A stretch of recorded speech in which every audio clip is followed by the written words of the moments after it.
So it's 1 minute after. It looks like we have about 20 folks online right now. We're expecting, or we had about 50, just over 50 sign up, but I'm going to get us started. Want to say welcome to the BSA K-12 Knowledge Community May meeting. My name is Robert Bell. I'm co-chair, and I'm joined by Tina Stanislawski, also co-chair.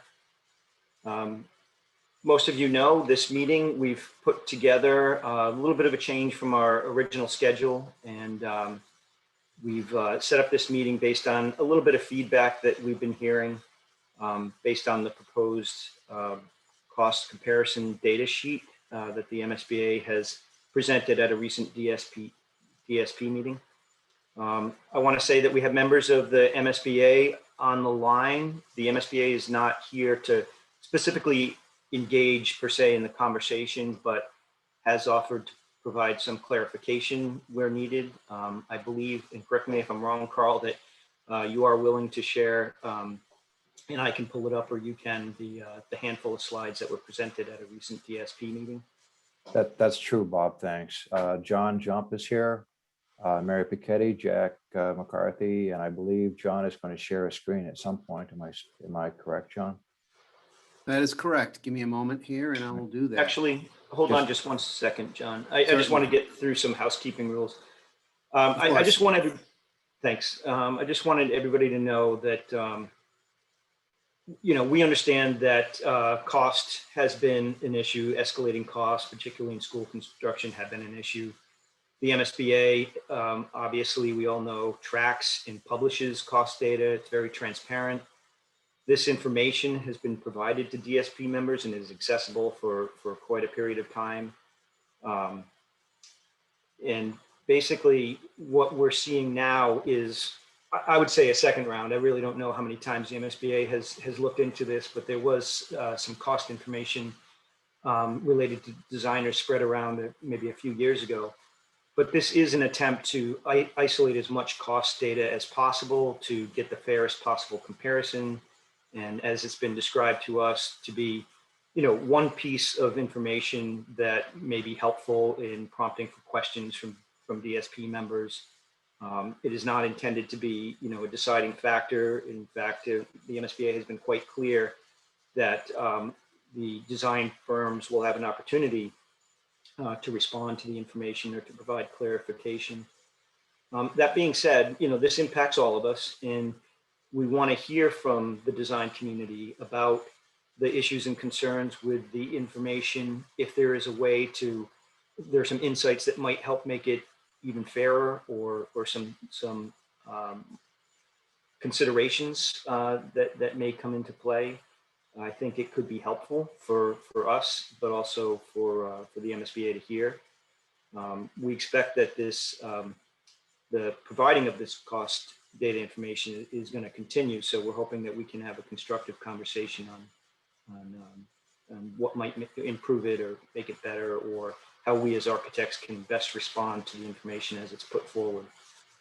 We are recording this session, and the ground rules for question and answer, I would ask that everybody please, since this will rise in numbers, we're about 30 now and it'll probably get up to 50, asking people to put questions into the chat column, and we can at least go through them in order in that fashion, and we can unmute to allow people to respond as well.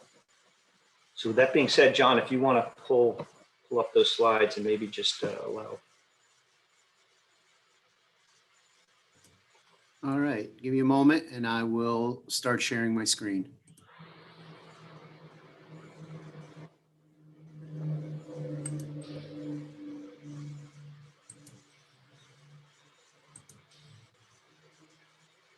Bob, can you give me the thumbs up when you see it? That's good. All right. All right, well, good morning. Thank you for having us here today. It's going to take me about 10 minutes to go through the presentation that was presented on May 4th, and then I'll turn it back over to Bob, and we'll go from there. So good morning. On May 4th, this presentation was delivered to the DSP, and it was in response to inquiries from several permanent members who asked for this cost information to verify data that was being presented at the DSP. The information is a revised version of designer costs. As Bob mentioned, I believe this is the second round. We started the first round was back in September of 2015, when DSP was Joe Buckley, who is now retired, had prepared a report. Some designers are already showing their construction cost data as they pull it from the MSBA website. And for those of BSA members who haven't applied recently, I'll be sharing that screen where folks are pulling the data. And we wanted to present this information to the panel in a consistent way that compares designer experience within the MSBA program in a more consistent manner. So total construction, this is available on the MSBA website. It allows users to view projects by OPM designer or contractor, and it's only a high-level view of a designer's experience. It's also a view of the OPM's experience or what we see with our contractors that are building the schools. And it's for just schools within the MSBA grant program. This has been available on our website for some time. This is another way to look. This was presented to the DSP on April 6th. It was also presented on May 4th. And it's another way to look at the MSBA projects in a general way.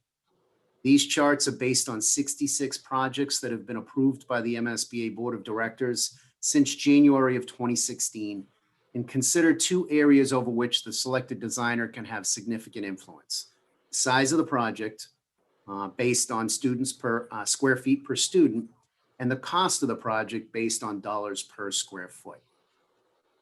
The chart on the left presents projects based on square feet per student, and we can see that for 27 of the 66 projects were between 130 and 180 square feet per student. Regarding area, these buildings, in a strict definition, are more efficient as it relates to space than the three buildings that are located between 279 square feet and 328 square feet per student. School type, as well as the balance of flexible spaces that accommodate multiple uses to single-use spaces, contribute to this difference, as does the desires of the school district to include spaces for community use. Typically, we see the inclusion of auditoriums in elementary schools or middle schools having a big impact, and often larger gymnasiums in the elementary and middle schools having the biggest impact. The chart on the right organizes projects by construction with cost per square foot, with the highest frequency of projects falling between $441 per square feet and $541 per square feet. I mean, that's still a broad range. It's $100 per square foot. And if you look at the three tallest columns, where 62 of the projects, they vary by $300 per square foot, which if we go back to 2010, and I know we were working with some of you folks back then, I mean, we were seeing projects, the whole cost was $300 per square foot. Over the last last 5 years, that's just the range in project cost. So a lot has changed over time. As with the space, the construction cost depends on a number of factors, including the site that is selected, the extent of athletic and parking amenities that are required by districts, and the decision to use the design bid build or CMR construction process. We believe an experienced designer can, and we do see evidence of this, assist districts with these decisions and many others by sharing the impact these decisions can have on the function and cost of a project. Designers can design spaces that meet multiple needs, and we often see that, thereby reducing the overall building area without compromising the delivery of the program. Districts can also, designers can also, and we see this as well, demonstrate their prior work, and we see this in the evidence and the submittals we receive, how we're seeing some simple structures that are durable and cost-effective finishes, that these can be applied to create inspiring and cost-effective buildings. We have reviewed previously and have found no evidence that school type really impacts the cost per square foot in the MSBA grant program as a whole.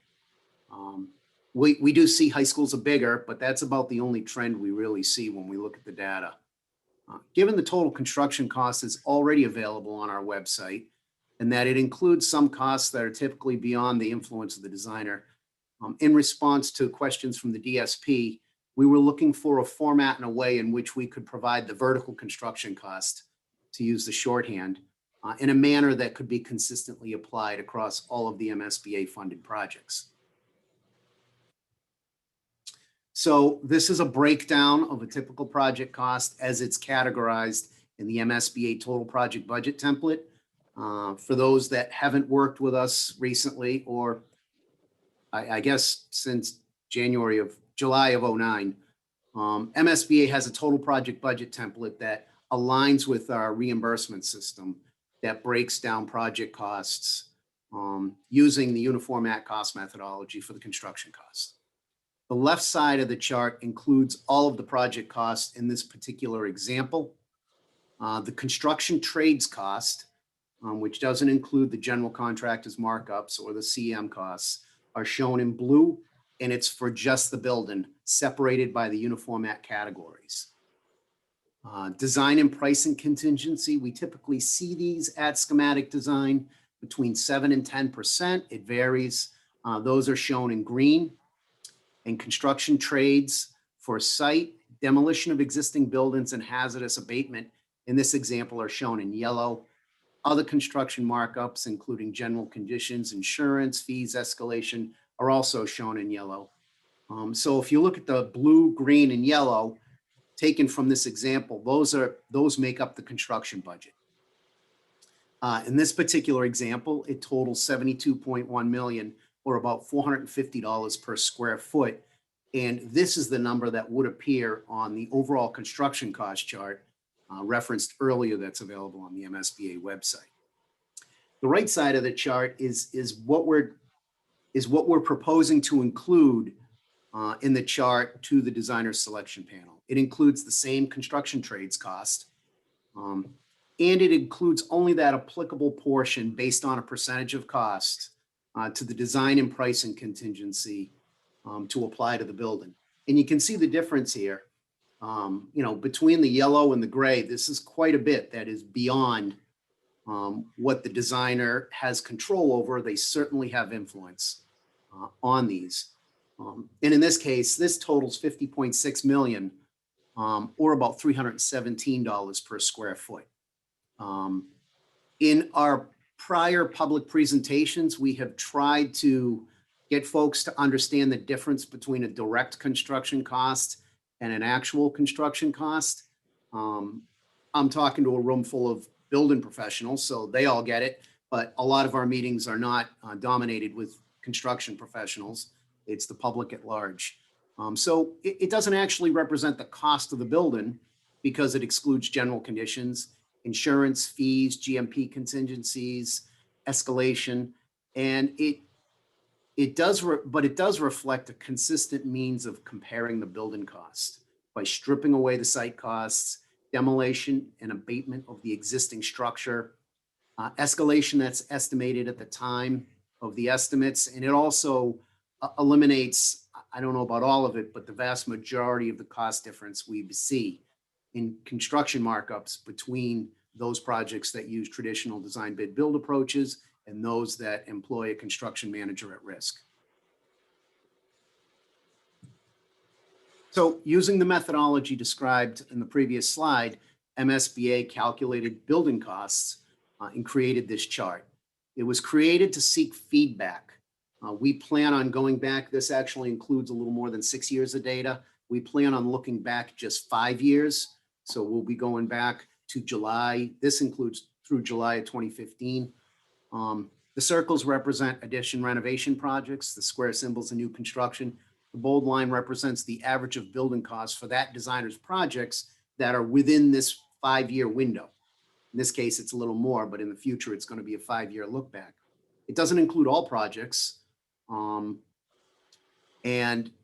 one of the things that's useful about this presentation is that you can quickly see ad reno versus new construction at a glance. When you look across the quick designers, you can see where the average.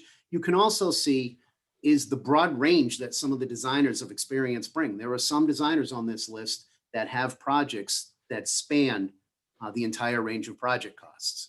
And we've actually heard designers talk about that in the past during the designer selection deliberations.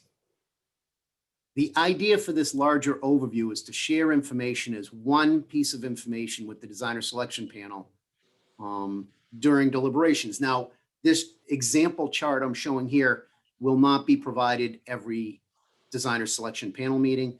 It will be provided once a year. So we're finishing up, or Carl, correct me, I believe we just finished up with our last selection with the current group of projects in the MSBA grant program. Is that correct? Yes, John, we just had our DSP meeting Tuesday where Dora and Whittier were selected for the Haverhill project, and our next meeting is July 20th. So MSBA invites projects annually. So we'll be starting the next batch. We refer to them at MSBA as our SOI class. That's the year their statement of interest was invited into the program. And so we would be showing this at the beginning or the end of each group. We're going to pick one. We will be updating it annually. But what we're actually proposing to show is a slide similar to this that would include those designers that have MSBA experience who responded to the RFS that's being discussed. So the overall chart will be shown once a year. This chart will be shown with each selection. It'll list out alphabetically the designers that have responded. We used Revere High School as an example. This data was not compiled when Revere was selected. And we intentionally look to the past, and we also intentionally are intending to roll this out with the designer community ahead of starting to use it in July. So we're replacing the system that was in place in the past. A couple of the reasons we have to switch it up is Joe Buckley is retired. He had the most access skill. It's something as simple as that at the MSBA. So we've lost that skill set. And when we switched over to SharePoint as a result of the pandemic, a lot of the work we had created to connect databases at the MSBA was lost. And so we needed to replace the construction cost data that was being presented previously. For next steps, we plan on updating the data to reflect only 5 years going back. We're going to perform a very detailed review going through each project. We're going to share it with the designer community. We're currently we're preparing for our fiscal year-end board cycle, which has a bit of work for us. But our intention is to be able to share with the designer community late May, early June, provide 3 or 4 weeks for designers to take a look at this data, see what it means and compare it to their total project budget templates, which is what this data is based on, total project budget templates that were submitted at schematic design. And then we plan on preparing for our July 20th DSP meeting. So that's the slideshow that was presented on May 4th. And with that, I'll turn it back over to Bob, and I'll continue to share the screen. So if anyone wants me to go to a particular slide, I can do that during the discussion. Thank you. Great. Thanks, John. That was helpful. I see some questions coming in the chat. And I hope it's okay. I did have one question. I was curious, what time of year, is it known what time of year that chart will be generated? And are excerpts from that chart what will be used throughout the year, even if a new project goes into project scope and budget agreement? Current plans are we were going to update it annually, but that's something we could take back because the overall chart we plan on only sharing once a year. And that's when this year it's going to be the beginning of the next batch of projects that are going to be coming through the designer selection process. I mean, we may wrap up next year with this is where we are now, and then start with just the smaller charts. As far as the actual dates, that's going to depend on the sequence of the designer selection panel. Each year, MSBA has a limited amount of funding within its cap that it can use to support projects. That impacts the number of projects that we are able to invite, and the number of projects that we're able to invite impacts how long the DSP season will last. So Recently, it's been in the spring when we've had this break between, in the DSP action. So we'll see what it comes, but it'll follow the batches of designer selection panel selections, and it'll be, so hard to say when it's going to be exactly each time each year, but as in the past, we plan on sharing the data annually whenever we're preparing to do the big picture look. Okay, great. And I want to encourage folks to not necessarily even form questions, but comments or considerations that you might have. I'll start with some of what we're seeing in the chat. Brooke points out that the chart also shows how many projects each firm has within that 5-year window. And that's true. One of the things I was realizing myself was that, and I imagine this may be a question for some, that if someone had a whole bunch of projects, stacked more towards the earlier in the 5 years with escalation, they would naturally be less expensive. But that also tells a tale as well that firm hasn't won a project recently. So maybe that's a wash, or maybe that's part of what the MSBA is hoping to see.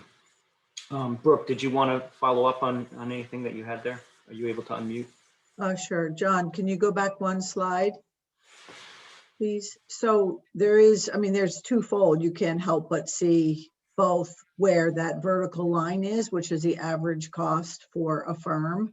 So I think this takes away that conversation that's happening in the interviews, if everyone agrees that this is a good methodology, because we all agree we don't want to be debating that in a meeting, whether we see the data, how we see the data versus how MSBA sees the data. There's also discussion about trying to distribute the work, and this points to that. I think that's something that is interesting. And I agree there's the whole issue of escalation, but I really love the idea of, that you're looking at vertical construction, that you have accepted and understand that we're not going to deal with site costs. But John, I just want to have a little bone to pick. I'm always scared to pick a bone with the MSBA, so don't get me in trouble. But, some districts are emphatic about, let's say, they have a big campus. They have a lot of sports on that campus, and they want to rebuild that. Now, when you say that the architect contributes to both a larger program and cost, I think in some cases that could be true, but in many cases we are, a vehicle for that conversation. They come in and say, we need, and I say for Stoneham, they had a big campus. They want to replicate the campus. They're not getting everything they had.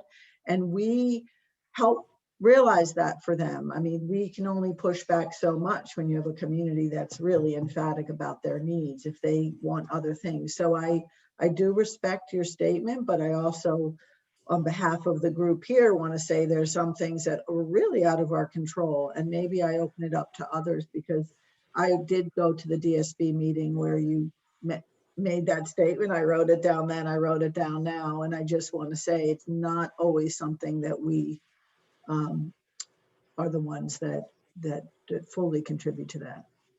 Appreciate that comment, and I intentionally, because I think it's a good point, I use the term influence, and that's part of the reason we're pulling out the site, because it's clear to us, it's not a belief, we just see the data. And what you're saying is that some districts want a big athletic center, and that's that. So that was part of the rationale for, or one of the things what we're trying to talk about in site is by helping with a cost comparison between options, a designer can help a district understand the cost implications of the site they choose. Some sites are more expensive to build on. And some, it was that simple. Yeah, and some they don't have an option. There may, Stoneham, there was one site and that was that. And, they want to replicate fields and they want synthetic, and we tell them it's expensive, and we go through the process, and maybe they'll get it, maybe not. So it's just maybe the word may, the architect may influence this, but sometimes if you sat if you were a fly on the wall, and I speak for everyone because I really try to be fair to all of the colleagues here. I'm completely unbiased. I want everyone to have a fair shake at this. So we sometimes have that influence and many times we don't, but I just wanted to make that comment. So thank you for that opportunity. Thank you, Brooke. I would say I'm wondering what others feel about this too. I guess one thing that I see in this chart is that because it is cost per square foot, even if you had a client that wanted a larger auditorium or additional spaces, it isn't necessarily increasing the cost per square foot. It's definitely increasing the cost overall. I guess it depends on the complexities of the spaces added. It may not necessarily affect this chart. But I'll wait to see if the question comes up. I am interested in how we denote projects that are of a very unique character, whether it's as simple as elementary, middle, and high school, or it's career technical education, or I think of an arts academy, an obvious one comes to mind, or a special needs school, which also comes to mind. Those are almost on an entirely different track. Some of those projects, it probably would be good to have footnotes with the really unique projects. I don't know what others think about that. Hey, Bob, can I just join in for a second? This is Tina. I think another thing that really affects the cost per square foot is the phasing and, just the complexity of each of the projects. If you take an Arlington High School that's going to be built over, the next 5 years, that's going to be much more per square foot than, some of the more simple, like 2-year construction projects. So, that might be something that we have to hit upon in our question 10 or potentially in our interviews so that folks can understand that the more complex the projects are that we undertake, like a Somerville High School, for example, the more it's going to be cost-wise. Yeah. Thanks, Tina. Gail also has a question. If it's a 5-year period going back, but some of the projects are projected 2 to 3 years into the future for construction, they're really dealing in different economies. How do you address the annually rising costs, construction costs, I guess the escalation? So what we're sharing is the cost of the building exclusive of the escalation that's assumed. And we're not going back to construction start. We're going back to the project scope and budget approval date is what the 5 years is based on. And we're removing any escalation estimates when we go to the per square foot cost. So in the MSBA total project budget template, that is included in one of the markups by trying to go to the vertical construction cost on a per square foot basis. We're trying to wash the data of those influences to the extent we can in a consistent manner. Gail, does that answer everything? Did you want to add any comments?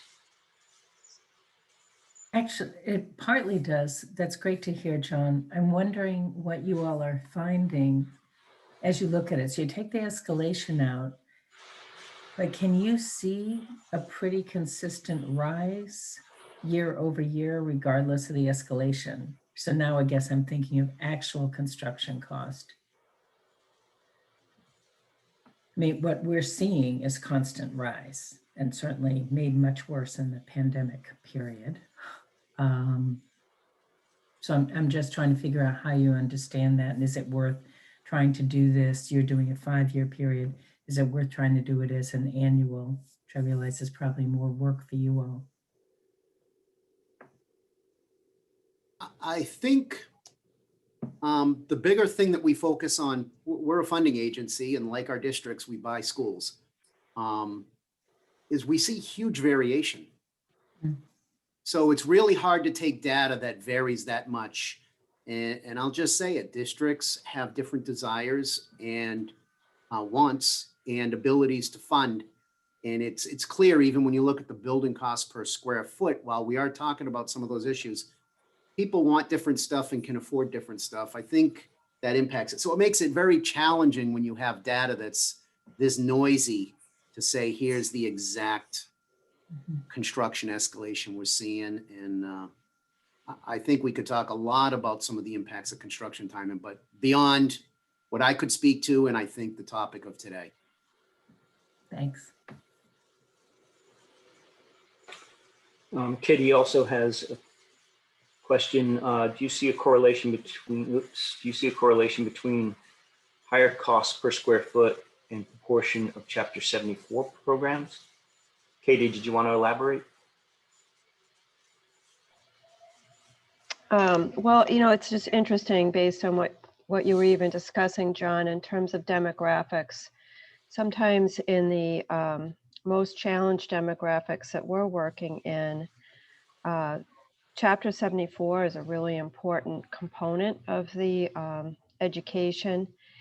And we automatically have to move up on terms of equipment costs and coordination and that type of thing. So we see that immediately. So that's a root of that question.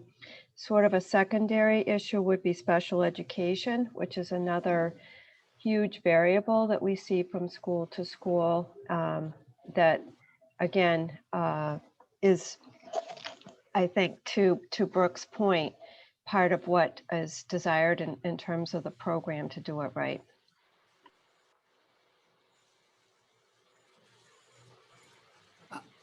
We have not looked at how vocational schools compare on a square foot cost basis versus conventional high schools. They do have lots of big open spaces, and this strips away any equipment cost. So clearly get the whole equipment cost. I mean, there's no secret there. It's not even a mystery. But we haven't looked at that as far as high schools. And I think, again, when we talk, you're right on target when it comes to total construction, but I think when we break it down to a per square foot basis, it's still a pretty good comparison, because I think if you're looking at a plan view of special ed full-size classrooms versus general classrooms, the density of materials you have to build doesn't seem all that different. So again, I think by trying to go to the square foot cost as a way, and we're not even getting into the efficiency of buildings, we're just, if you compare it to the student population it's serving. Because I think that is so variable based on some of those needs you just raised on what it might mean for a vocational program versus, a school that might be taking on a special education portion. I know from experience, a quarter of the city. So, I mean, these things are really happen, but I think we're trying to mitigate those influences with this presentation. I think that's a great point. It's probably more, in terms of the special ed component, it's more relevant to the cost per student than the cost per square foot. Yeah, and I agree. And that's, I guess, one of the good things that the comparison here is certainly per square foot. When we saw the data earlier per student, I imagine, the swings would be much wilder. Donna is asking if renovation and addition projects can have stating that renovation and addition projects can have a larger range of scope and cost, which influences a firm's average building cost. Donna, did you want to follow up? Yeah, I think just if you go back to John's, one of the previous slides, right? So, you can see, for example, Mount Vernon, Durham Whittier, and DRA, right? They have some that are on the really low end of the spectrum, which rightfully is, appropriate for that project. But towards that end, how much was really renovated? So I think, we're doing a project. It's a 60,000 square feet. And we have a construction budget of $20 million, right? So it's MEP and paint. So it's kind of hard when you're looking at a renovation addition and comparing it to new construction and what goes into those projects. And again, there's no right answer, and it's hard to distill down as how low do you go to really get into the weeds on these projects. But, and I would also say conversely, just going on Katie's comments, high schools typically have a higher cost per square foot based on the needs, right? They have auditoriums, they have science labs, they have other needs than an elementary school would. So I think on a cost per square foot, high schools would be more expensive than, say, an elementary school. And again, I don't, know other than just doing a broad brush, getting into the weeds to such an extent might be a little too challenging. But I think there are some differing conditions for different building types.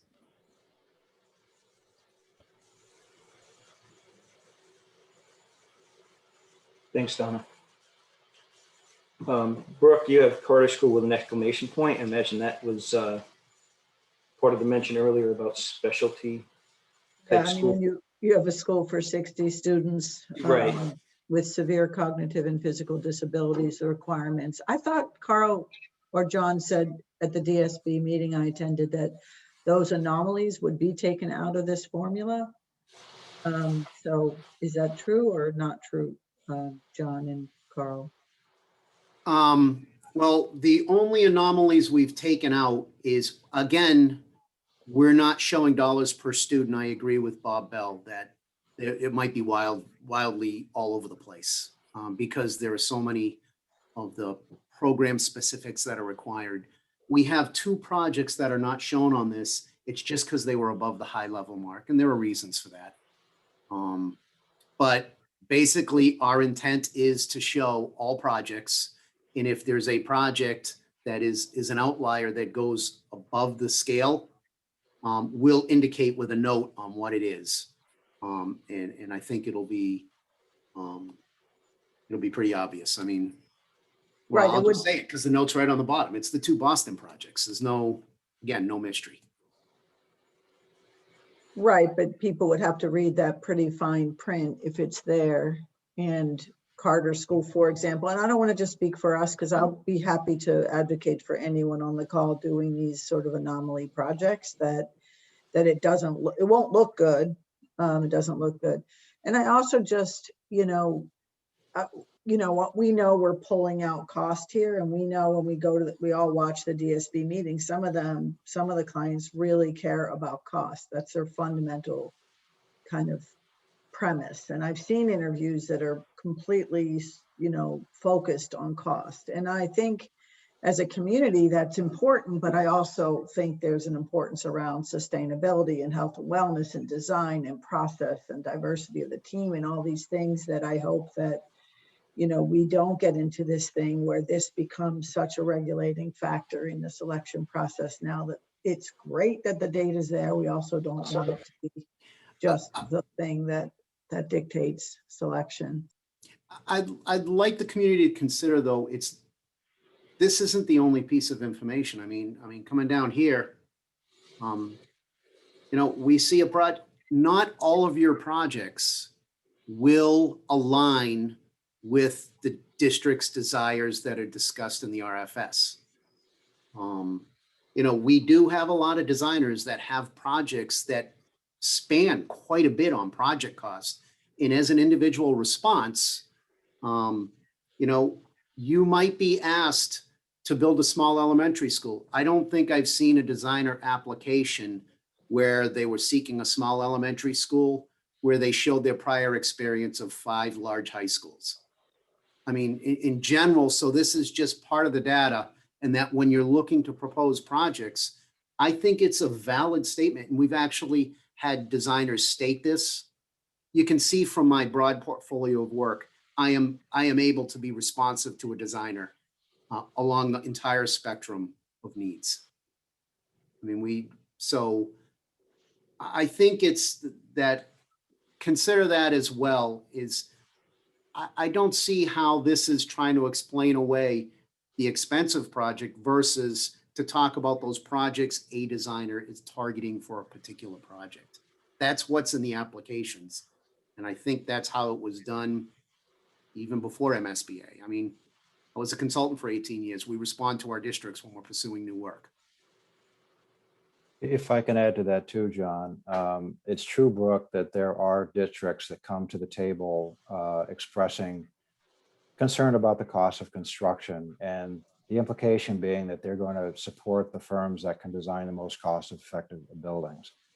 But what we've seen is that in the end, and I can say even the most recent project that was selected at DSP, the district supported the designer that was not designing the cost-effective buildings, and the designer that had the most cost-effective buildings got the least amount of support from the district. So it's what that points to me is that yes, cost is a factor in the selection and the discussion.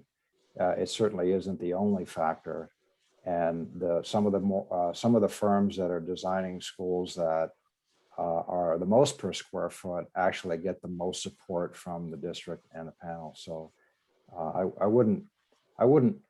I don't think that this is going to change the way, certainly change the outcome at the DSP. I may be wrong. It might change some of the discussion, but we've certainly seen districts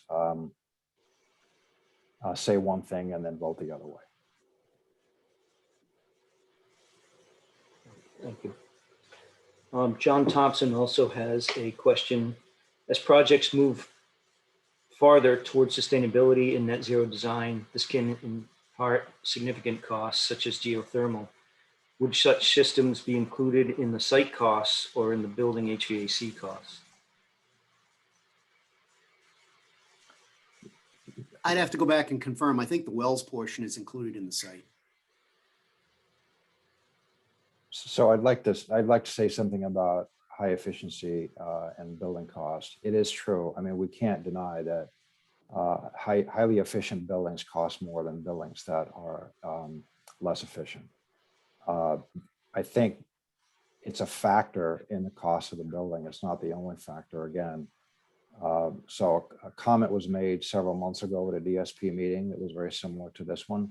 And so we did some research on the end, and we made a list. What are the top 15 performers, energy performers at MSBA? And what are the top 15 most expensive buildings per square foot? And if there was a direct and strong correlation between efficiency and cost, you would have seen the same buildings on the same list. But in fact, they weren't. There were some buildings that were more expensive and higher efficiency, that's true. But it wasn't the only factor, certainly. And there were plenty of buildings, we've seen them, I can tell you which ones they are, which are very cost effective and yet very efficient. We also have buildings that are not very efficient or not as high performing, which cost more. And so, yes, it is true. And I think especially geothermal, we can't deny that. The ground source heat pumps and geothermal systems do cost a lot upfront. I'd have to check to see where that dollar item falls on the budget. It might be in the mechanical costs. I don't know. Maybe that adjustment could be made if people aren't doing it apples to apples, or maybe we could put out something that says, because we have a lot of geothermal, Belmont and Stoneham, and if we could, as a community, agree that goes in the site, then we all will be consistent. Sure.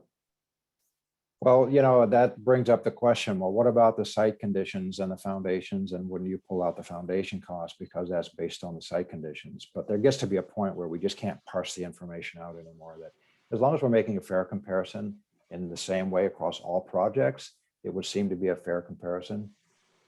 But I do hear you, Brooke, about the geothermal. That would certainly be something you could point out in the section 10 of your designer application. Great, thank you. And by the way, some of the buildings that have the most geothermal systems, obviously they have to because they're big buildings. They're also very large, expensive buildings. And so maybe an $8 million geothermal system sort of gets lost in the wash when you're talking about a $300 million project. May I just add in, this is Mary Piketty, may I just add in on this point? Yes, doing it consistently would be ideal. Maybe worthwhile speaking with the cost estimators to understand if cost estimators are doing it evenly across the board, Because one thing that I would want to make sure, whatever decision's made, that we do it in such a way that it ends up aligning, that those are in fact site costs, and when they actually bid out, they are in the site divisions. Because as we translate from the PFA over to the PFA bid and start comparing it to actual trade bids received and or escalating up site costs, it would potentially affect the district's amount of reimbursement if too much was put into the site costs element. So a few tricks there as to making the correct choice. Thank you. Thanks, Marion. That's certainly some legwork that we can do, that we can work as a community and get some of that information. Gail, you also had a follow-up question based on Donna's comments about reno versus new construction. Does it make sense to have two different averages for designers? And I'm not sure if you meant reno versus new construction, but I'll let you follow up on this. I think part of what Donna was saying was that within reno itself, you just have a wild swing. So even just isolating reno wouldn't really give you the picture of just a paint and patch versus a gut reno. But Well, I thought it might, just because reno is going to be more widely variant than new construction, right? Because you have the patch and paint versus a gut reno, right? But that is kind of an easy explanation. What was the scope of work required? So I wondered if it made sense. They are really very different animals. I don't know, John, what you think about that, but. I think if we were doing a feasibility study, that might make sense. But when we're just showing someone's experience, I'm not sure that it adds more to being able to see, hey, wow, they have some really cost-effective ad renos, you know, and how a designer will respond to that on, I don't know what section it is, Carl, I forget, where you show the 5 projects that best align with the proposed scope, or section 10. I think that's the place you might talk about that. But I do like I can look at this and I can see, wow, DRA did an ad reno that was, you know, if that's something that's of interest to me, because I'm thinking seriously about an ad reno, I think the data is there. So that's my initial take on that, but we're collecting some notes.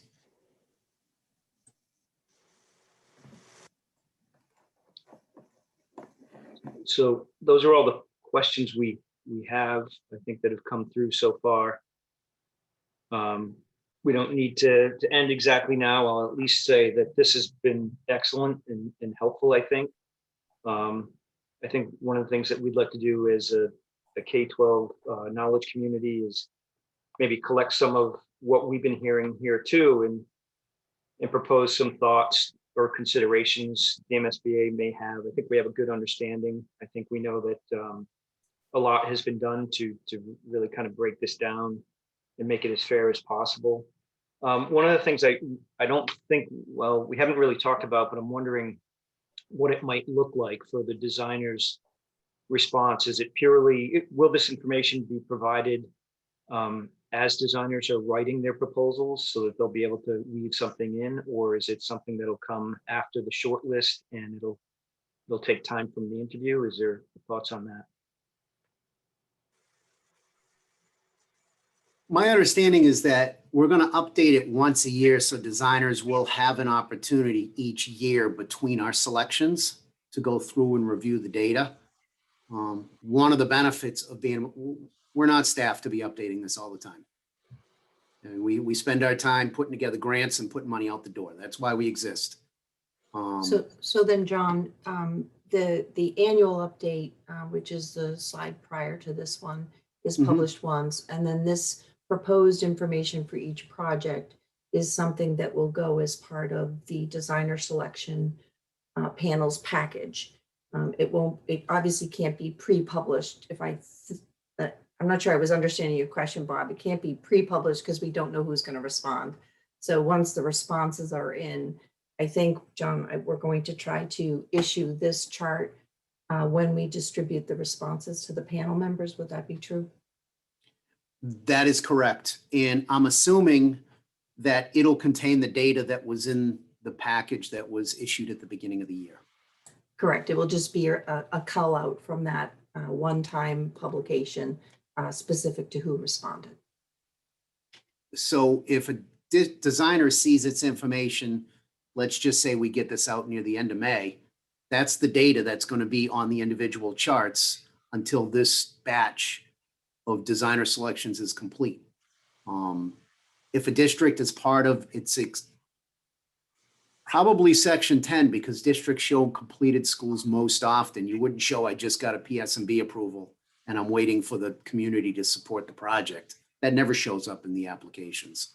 So that having a new project, our intention is not to update this after every board meeting.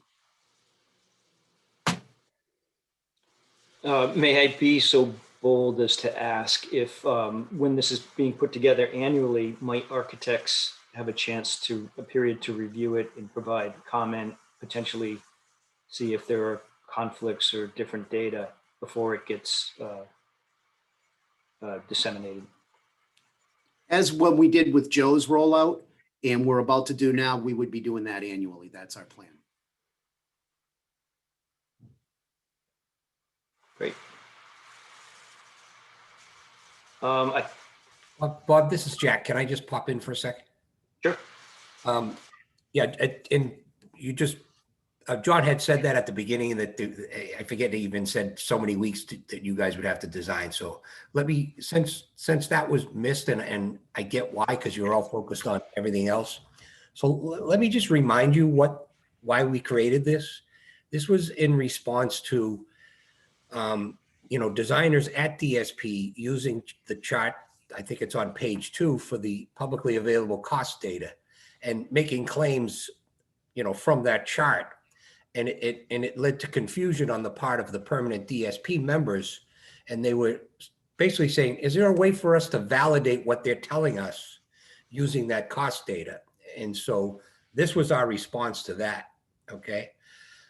It's not some new thing that we're trying to have everybody only go with low-cost designers or anything like that. This was to help the DSP members to understand when people were making claims, whether those claims were valid, or how could they compare it on a fair way to the other folks.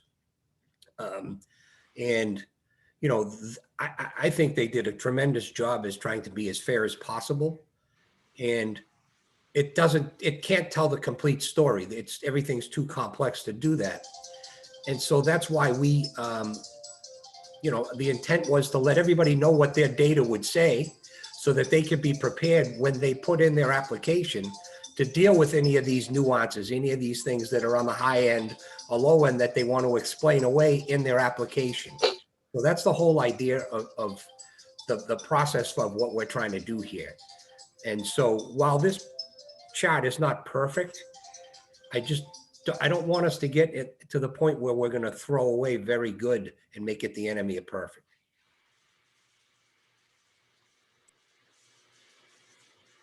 Thanks, Jack. No, I think we understand. I think we appreciate the effort to get something as close to fair, as close to distilled to the raw data as you can. I think the Q&A has been great. I think it's been a good conversation. Anybody have any last thoughts or comments?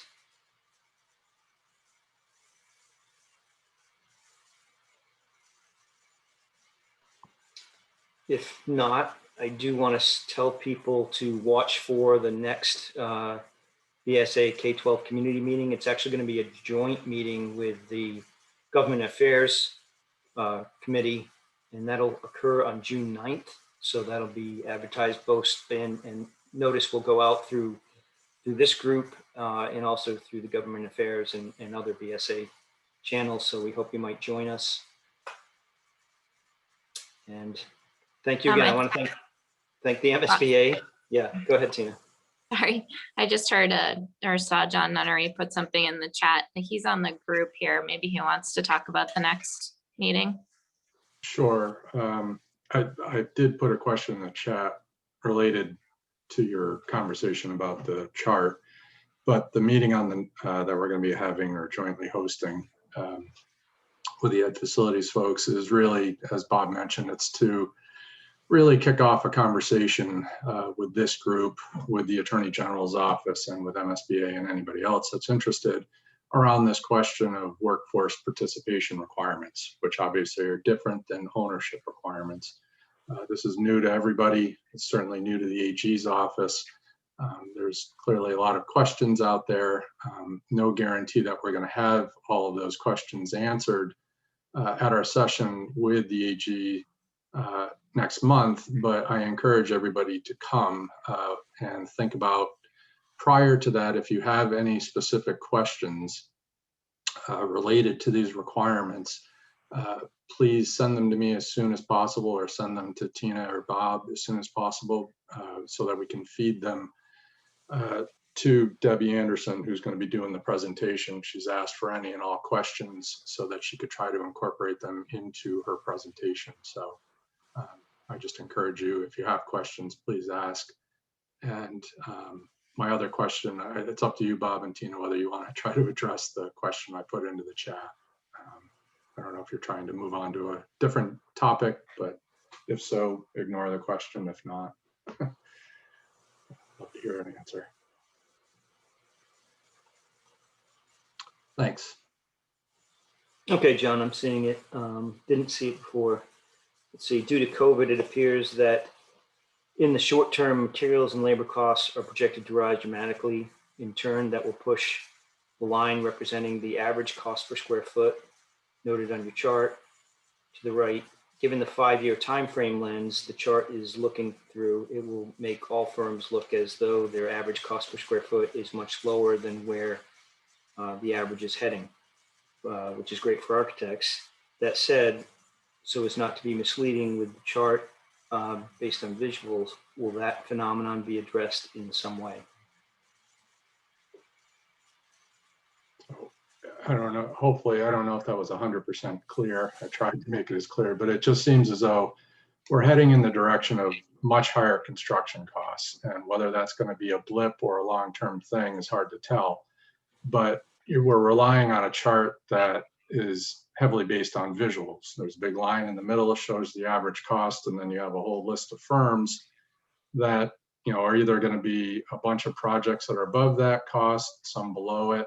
But the point is that that line is going to be moving to the right pretty dramatically, pretty quickly, which again is going to show a lot of the firms designing schools within the last 5 years that are going to be well below that average cost, which I'm just thinking is going to lead municipalities to believe that somehow these firms know something that others don't, can design schools for much cheaper than what they can.